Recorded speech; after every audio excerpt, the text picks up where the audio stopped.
ko yung map.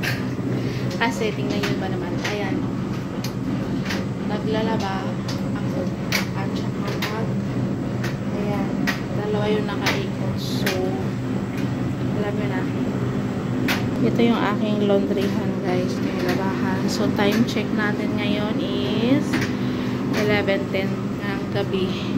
So morning na ngayon sa Pinas, dito sa Kuwait is 11:10 na ng gabi. So ito yung lagay ng mga damit, and then yan yung kwarto ko. So konting pasilip lang muna tayo guys, kasi medyo busy pa ang lula niya sa ginagawa niya. And now nandito ako ngayon sa kusina. So nagluluto kasi ako guys, kaya huwag na kayong magtaka. Ito yung ginawa ko guys, rice and then nuggets. Ito yung kusina ko guys. Maliit lang yung kusina ko dito sa taas. Yung para lang sa mga bata kasi yung pagluto-luto ko. So pag nasa baba naman ako, malaki yung kusina kasi doon ka talaga nagluluto. So ito yung mga gamit ko lang dito pang luto. Simple lang yung sa akin kasi hindi naman masyado yung ginagawa ko guys, diba? So magbukas tayo ng taladya. Yan na yung laman ng taladya ko guys. So pasensyahan nyo na, walang laman. Yan, yung kunti lang yung lamisa namin, maliit lang kasi kami lang naman ang kumakain.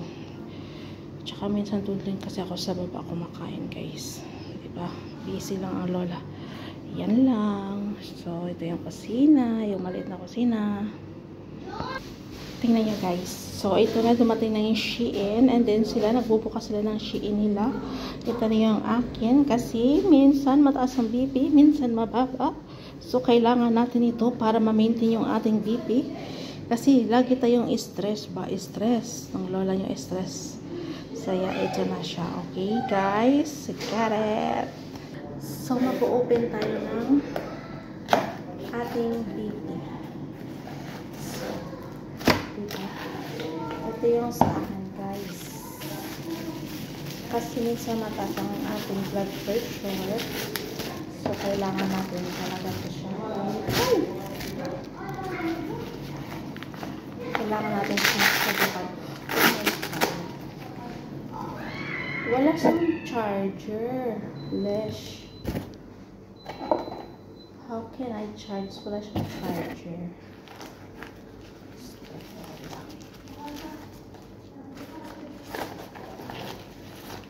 I will look to see you.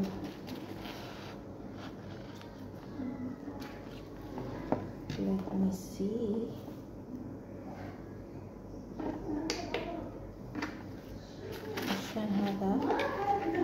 Oh, I need a battery. So we have a battery. So, guys.